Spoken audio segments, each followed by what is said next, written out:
네, 국내 코로나19 확진자가 17일 만에 100명대가 됐지만 아직까지 일상 곳곳에서 감염 경로를 알 수 없는 집단 감염이 계속 발생해서 좀처럼 확산세가 꺾이진 않고 있습니다. 네, 그리고 위중증 환자가 어제 하루 31명 증가하면서 사망자로 이어질 위험성도 커지고 있는데요. 관련 내용들 최재욱 대한의사협회 과학검증위원장과 함께 짚어보겠습니다. 어서 오세요. 안녕하세요.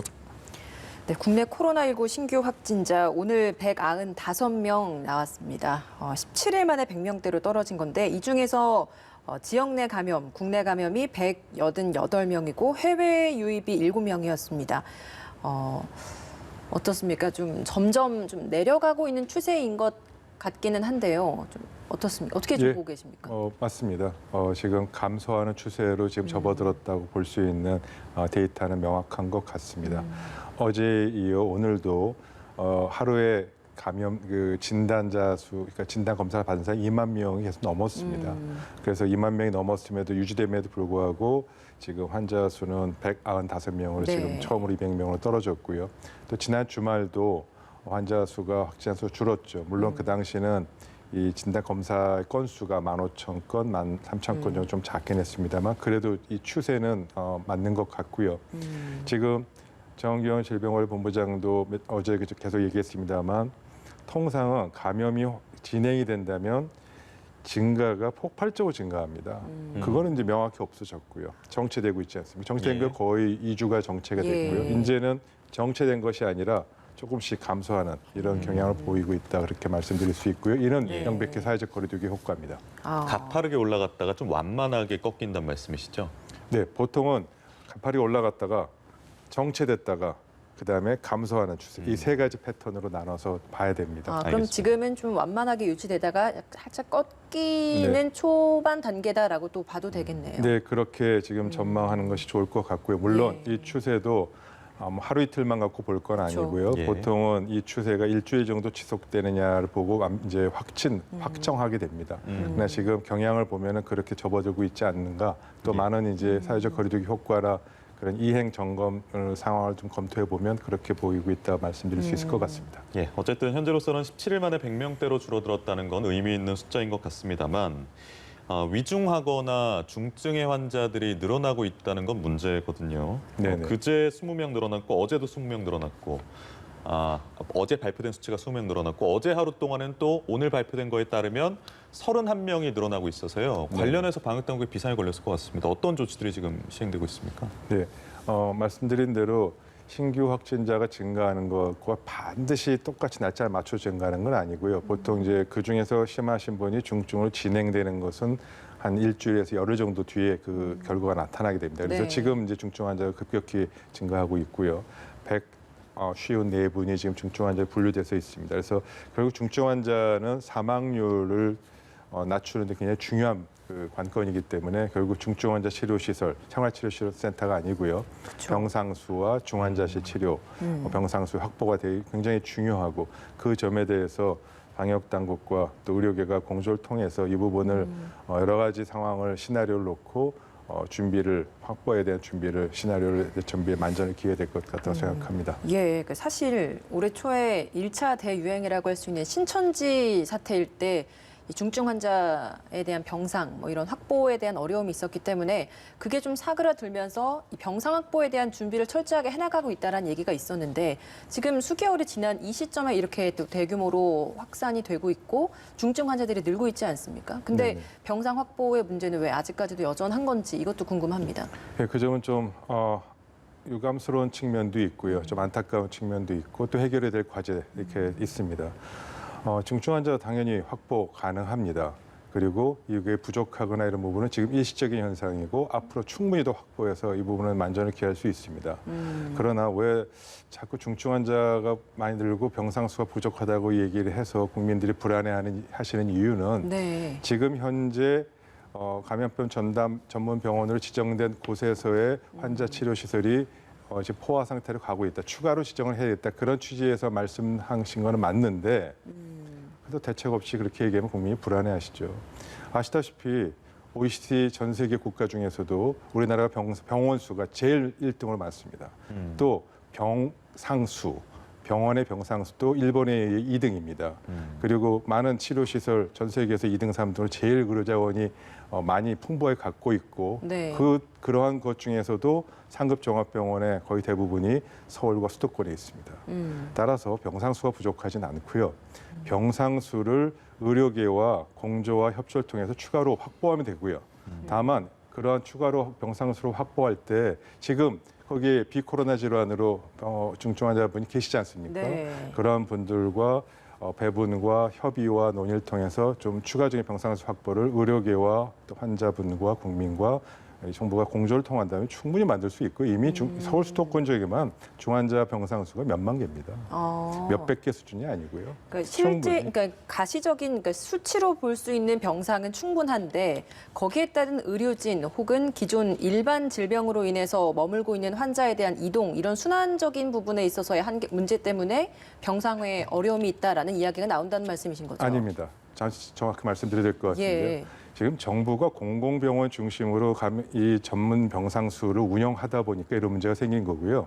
지금 민간 의료기관이 보유하고 있는 이런 이 중증 환자 치료 시설, 중환자 치료 시설을 어떻게 서로 협조해서 이 부분을 활용할 것이냐에 대한 논의를 하지 않고 예. 이런 부분이 공조가 좀 명확하게 되지 않은 상황에서 지금 갖고 있는 이것만 갖고 고민하시다 보니 그렇게 된 것 같고요. 이 부분은 민간 의료기관과 의료계와 공조와 협조를 통해서 충분히 추가로 확보할 수 있습니다. 그리고 그러한 부분이 바로 정부가 해야 될 일이고 정부와 방역당국의 리더십이 바로 그런 점이 필요한 부분이라고 생각합니다. 일단은 9월 내로 정부는 병상을 110개, 중환자 병상을 더 마련할 계획을 가지고 있는데 이것도 사실 무리가 없는 충분히 가능한 계획이란 말씀. 그럼요. 의료계와 공조와 협조가 잘 된다면 이 점은 충분히 가능하고요. 다만 그러한 과정에서 서로 협의를 통해서 논의를 해서 민간 의료와 공공 의료와 같이 이 방침을 갖는다면은 충분히 가능한 거고요. 우리나라에서 아시다시피 종합병원에 병상이 없어서 또 중환자실이 없어서 진료 못 받는 국민이 있으신가요? 일부 대형 종합병원의 명의를 찾아가는 그것 때문에 못 가시는 거지 네. 병상수가 부족하거나 중환자 병상수가 없어서 가까운 데 없어서 치료 못 받는 상황은 우리나라 아닙니다. 알겠습니다. 사랑제일교회와 관련해서 아직까지 검사를 받지 않은 사람이 1,400여 명에 육박합니다. 첫 환자가 발생하고 나서 지금 한 3주 정도 지났으니까 감염이 이 사랑제일교회로 인해서 감염이 되려면 이미 좀 감염이 됐을 수 있는 시기인 거잖아요. 네네. 그러니까 다른 곳에서의 감염이라면 어느 정도 좀 다시 새롭게 잠복기를 계산을 해야 됩니다만 그럼에도 불구하고 일부 관련자들 중에서 3주 정도 지났는데도 나는 증상이 없으니까 괜찮겠지라는 생각 때문에 검사에 협조하지 않는 분들도 이 1,400여 명 중에 분명히 있을 것 같단 말이죠. 네네. 근데 그렇게 생각을 하면 또 안 되는 이유가 있지 않습니까? 무증상 감염이 거의 50%에 육박한다면서요. 네, 맞습니다. 무증상 감염으로 인해서 추가적인 전파라든지 감염 위험을 모른 채 전파가 되는 물론 위험성이 크기 때문에 당연히 진단검사 받으셔야 되고요. 이제 그 점에 있어서는 지금도 늦지 않았고요. 더 빨리 더 완벽하게 남으신 1,400여 분 정도 빨리 검사 받으셔서 혹시라도 있을 무증상이면 찾아내는 게 굉장히 중요하다는 얘기를 본인의 건강뿐만 아니라 추가적인 전파를 막는다는 차원에서 굉장히 중요하다는 말씀 드립니다. 예. 정광욱 목사는 어제 16일 만에 퇴원을 했습니다. 퇴원하면서 여러 가지 이야기를 했는데 그 얘기를 하려는 건 아니고요. 일단은 퇴원해서 사랑제일교회 내 사람들하고 많이 접촉을 할 텐데 그중에 검사를 받지 않은 인원, 양성인데도 불구하고 검사를 받지 않은 인원과 접촉을 하면서 다시 재감염될 우려는 없겠습니까? 아직까지 의학적으로 재감염 사례는 거의 없다고 보시면 되고요. 국내에서도 재감염 의심된 사례가 있었습니다만 나중에 회복되고 나서 남아있는 이 바이러스의 조각이 나타난 것으로 최종적으로 질병관리본부에서 확인했고요. 재감염 네. 사례는 없습니다. 다만 지금 해외에서 보고된 몇 가지 그러니까요. 재감염 사례가 있는데 그건 변이가 된 바이러스에 의해서 다른 바이러스, 좀 변이가 일어난 바이러스고요. 그 동일한 바이러스에 의해서 재감염되는 사례는 거의 현재는 아직 없다. 그렇게 이해하시면 될 것 같습니다. 알겠습니다. 알겠습니다.